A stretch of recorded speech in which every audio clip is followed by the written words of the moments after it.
This is Lorena Mora-Mowry from Mujer Latina. Today we have Yolanda Castellano because she has a story. I was the 1 out of 5 women. You know those video tutorials that show you situations of when a stranger is trying to trick you to walk alone with them and is emphasized for you to say no? I remember being so young watching those videos in my classroom and always telling myself I would not get myself into those situations. I felt that because I was informed. I knew how to prevent myself from getting into those situations. Well, fast forward to about 12 years later, and I find myself coming back from a college party dazed and confused as to what just happened to me. The morning after is actually a lot worse than you would imagine. I felt so dirty. No matter how much I scrubbed my body in the shower, it felt as if there was still dirt sticking on me. I had a mandatory meeting to go to that day, so I put on my dress and made sure I looked presentable. As I was getting ready, I kept looking at myself in the mirror, but I didn't really see me. I saw this body. This ordinary body that lost its meaning, its purpose. It was only an object. The object was so fragile. And no matter how many pieces of clothing I put on to cover the object, the dirt still appeared over it. It's common for a victim to keep a situation to him or herself, either because they are too ashamed to express what happened or believed it was something he or she could shake off. However, for me, I actually ended up telling multiple people I trusted, only to maybe hear one person say that it wasn't as big as a deal as it seemed. But unfortunately, everyone I went to told me the situation was something I needed to take seriously. I remember at the very beginning staying up late at night having very dark thoughts, random panic attacks, and letting myself sink into this deep depression. Why would I let this happen to myself? Why am I the only one going through this? What do I do from here? Imagine driving on a highway on an ordinary day, and all of a sudden your car breaks down. The minute you step out to figure out how to fix the problem, it starts pouring rain and your cell phone is completely dead. You are then awkwardly standing outside in the cold rain as the other cars keep passing by, hoping someone notices you need help. Unfortunately, it ends up just being you watching car by car drive by without realizing you have no way of getting your car to start up again. This is the perspective a sexual assault victim can have.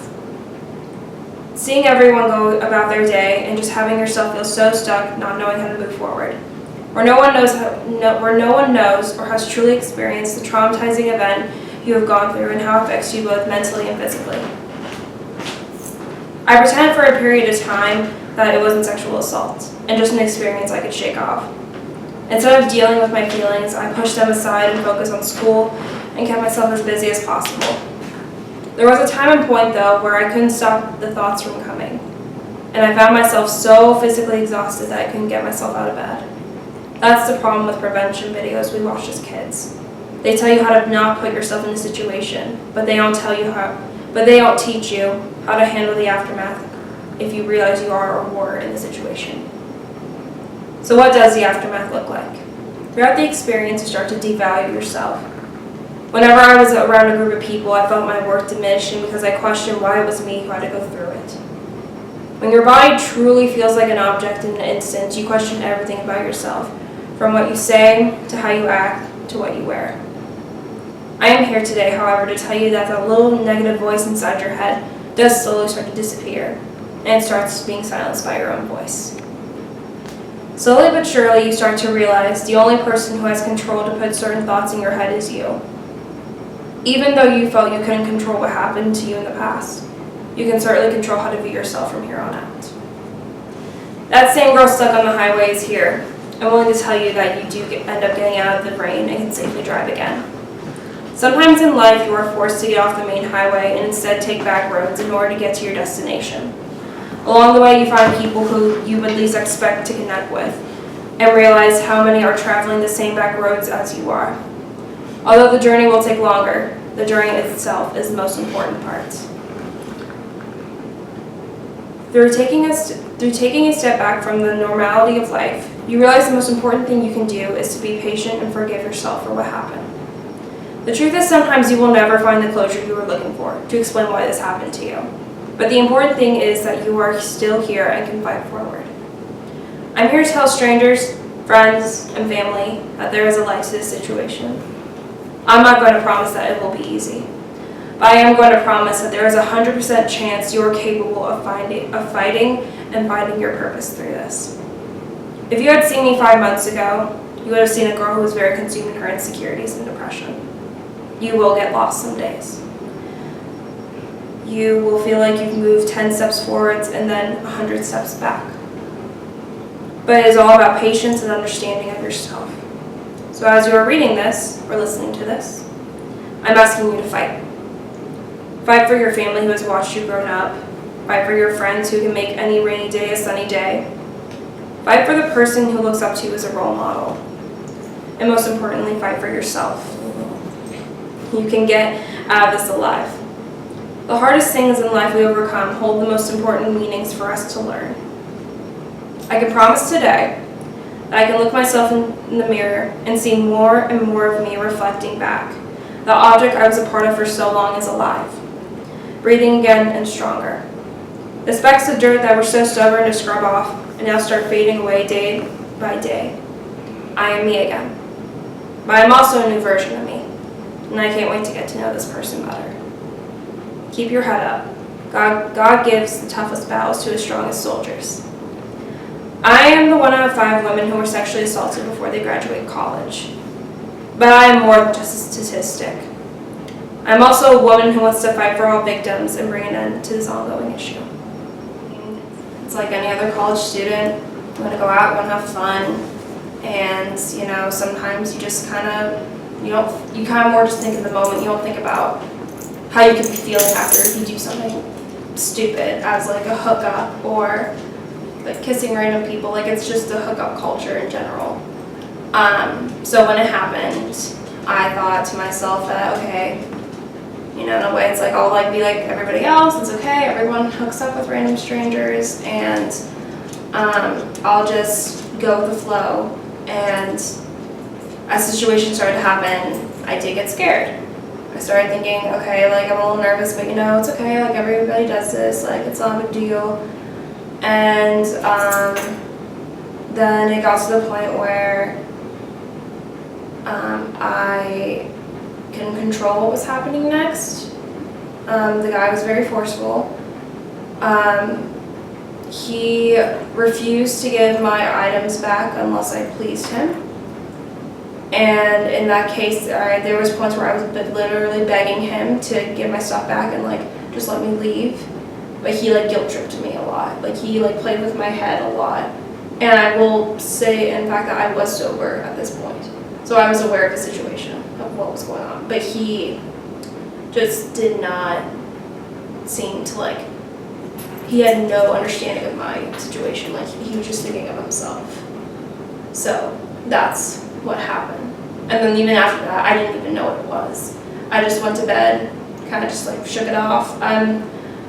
The first person who like told me what it was my roommate. I texted her that night and just told her what happened. Like, oh, this weird guy like did this. Like he refused to give my stuff unless I did something with him.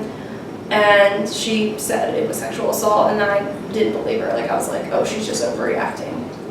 Then I went to bed, woke up, did not feel great at all, and yeah, that's when I finally started to like process the information. And that's why I wrote that in the article about like feeling there's dirt on you, because I did feel like disgusting. Like I just felt so gross with myself, and it just like I couldn't shake that off. Do you call the police? I did not. And that was for my own personal reasons. I did not feel mentally ready to do that because at that point, the only person I wanted to focus on was myself, not that guy. I wanted to forget about him, and I didn't want to because I didn't know him, so I couldn't have done. Mm-hmm. I wasn't sure like how to get his information, how to just even know who he was, his name. So for me, it was just a stranger, and now he's gone. So. And you haven't seen him again? No, I have not. So you are sharing this story because you're in the process of a new you, the strong woman that wrote the beautiful piece about her courage, and it's not that easy to write about that. But now that you look back and you would like to it's difficult to look back and make changes, but for us as a mother and your parents, and for all the young ladies that are in college, what is the lesson? What you would like to share with them? So something that you, after 5 months, this strong woman is thinking now. The only lesson I could say is to not be hard on yourself, because sometimes in life we're going to go through things that we're not going to understand why. But I think it's like you make a mistake, but if you don't learn anything out of it, then it's just a mistake. So like for these kind of situations, it's like, all right, what I learned through this is the importance of mental health and how to like self-love and how to see yourself in a new light versus just comparing yourself to others and saying, oh, because I went through this, I'm worth less. Mm-hmm. And that's really easy. It's a really easy cycle to get into, both mentally. And I struggled with that for a very long time. But then at one point in your life, you will start realizing that you have no right to say that about yourself, and you deserve to tell yourself good things about you that's going to help you keep going. Did you went to a psychologist? Did you find help for that? And that's maybe the way it helped you? Yes, it did help a lot. Like, I love my therapist. I got free therapy, 3 psychology sessions because of my reasoning. So they were very helpful. I will admit that was a huge factor to my recovery. And I solely recommend for girls who have gone through it to look into it, because there are organizations and businesses that do allow free psychology for sexual assault victims. So say about sexual assault that you know that you didn't know before. I know it's not supposed to be a general definition, because I think that's the problem. Like both men and women, when they go through it, like they're gonna I thought like a checklist. It's like, okay, well this didn't happen, so therefore it's not sexual assault. But it's like, if it mentally is affecting you, that's a very good sign, especially because they consider it traumatic experiences, and traumatic experiences often do lead to depression and anxiety, because you have the flashback of that specific scene. That's when it's serious.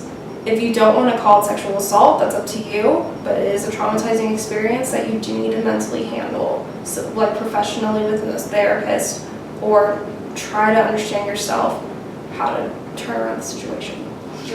You look strong. Tell us about the support system. How was it important for you? So part of that is because my mother, she raised me to be a fighter. So I guess this is both good and bad. Like, I'm kind of a person where I could be going through something, but I know how to put a smile on my face. I know how to just pretend everything's okay. Not because I don't want to face my problems, but more as just I am going through something, but this person next to me, a friend or just an acquaintance, could be going through something else, and I don't like the attention focused on me, actually. So for me, I rather just focus my attention elsewhere, and that's why I said also how I avoided my feelings a lot of the time, just because I thought I would just move on from it. I'm a fighter, I can keep going, but that wasn't the case. I didn't tell my parents for 3 months, and it was hard. To yourself? Yeah. A couple of my friends knew, my roommate obviously was the first one. And, but I remember when I told my parents, it was the night before I went to a party again. And all of a sudden, my depression just sunk. I just started looking at everything very dull, and I literally just wanted to give up. And I finally, looked at myself and I said, I need to tell the 2 people who raised me, I need to tell them what's been going on. My mom was, she actually reacted kind of stiff, I guess. That's the best word I could say. But she flat out said Julie, I think you were raped. And she was more angry, but protective. She's my mother. She's protective. She always says she's like Mama bear. Yeah, Mama bear. She's the lion and I'm the cub. I think it was harder telling my dad. He cried. And we don't send our daughters to be raped to college. Yeah, no, that's never the case. Mm-hmm. And like just set aside though, like where I do go to college, like I love that university so much. I've learned so much. I met the most amazing people there. I refuse to let that situation get in the way. But as with university, how they help you to go through this situation? They have a lot of recovery programs. Oh, that's where you found the help. Sort of. I didn't know about it at the time. So important that you go on the university. So you go figure it out, and that they provided me with the free counseling.